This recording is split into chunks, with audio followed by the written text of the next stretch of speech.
বিএনপির ভারপ্রাপ্ত চেয়ারম্যান তারেক রহমান বলেছেন, নতুন রাজনৈতিক দলের উত্থান নিয়ে বিচলিত হওয়ার কিছু নেই এবং এটি গণতান্ত্রিক রীতি। তিনি আরও বলেন, দেশে প্রয়োজনে নতুন রাজনৈতিক দলের উত্থান ঘটবে। রমনার ইঞ্জিনিয়ার্স ইনস্টিটিউশন মিলনায়তনে জাতীয়তাবাদী ছাত্র দলের 46তম প্রতিষ্ঠা বার্ষিকী উপলক্ষে ভার্চুয়ালি দেওয়া বক্তব্যে তারেক রহমান জানান, গণতন্ত্রকামী জনগণের প্রতি আহ্বান জানিয়ে বলেন, ধৈর্য হারাবেন না, নির্বাচনের জন্য প্রস্তুত নিন। নির্বাচন কমিশন তাদের দায়িত্ব যথাযথ পালন করবে, এই বিশ্বাস রাখুন।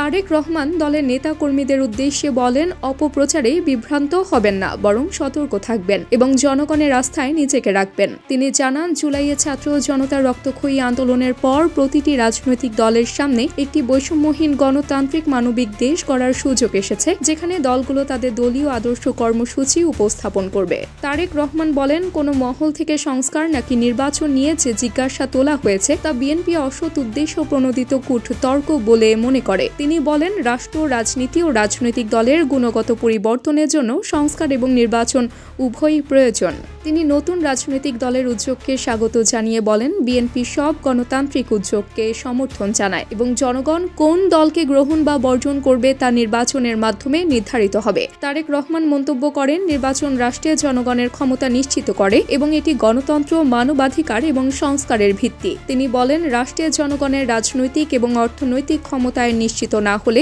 গণতন্ত্র টেকসই হয় না। তিনি সংস্কারের প্রয়োজনীয়তার কথা উল্লেখ করে বলেন, অন্তর্বর্তী সরকার বড় বড় সংস্কার কর্মসূচি হাতে নিয়েছে, তবে জনগণের দুর্দশা উপেক্ষিত থাকলে জনগণ নিজেই সংস্কারের দাবি জানাতে বাধ্য হবে। শেষে তারেক রহমান আরও বলেন, তিনি চান না যে অন্তর্বর্তী সরকার ব্যর্থ হোক এবং বাংলাদেশের গণতন্ত্রের পক্ষের শক্তি সরকারের প্রতি সমর্থন অব্যাহত রেখেছে। আলোচনা সভায় বিএনপির মহাসচিব মির্জা ফখরুল ইসলাম বিশেষ অতিথি হিসেবে উপস্থিত ছিলেন।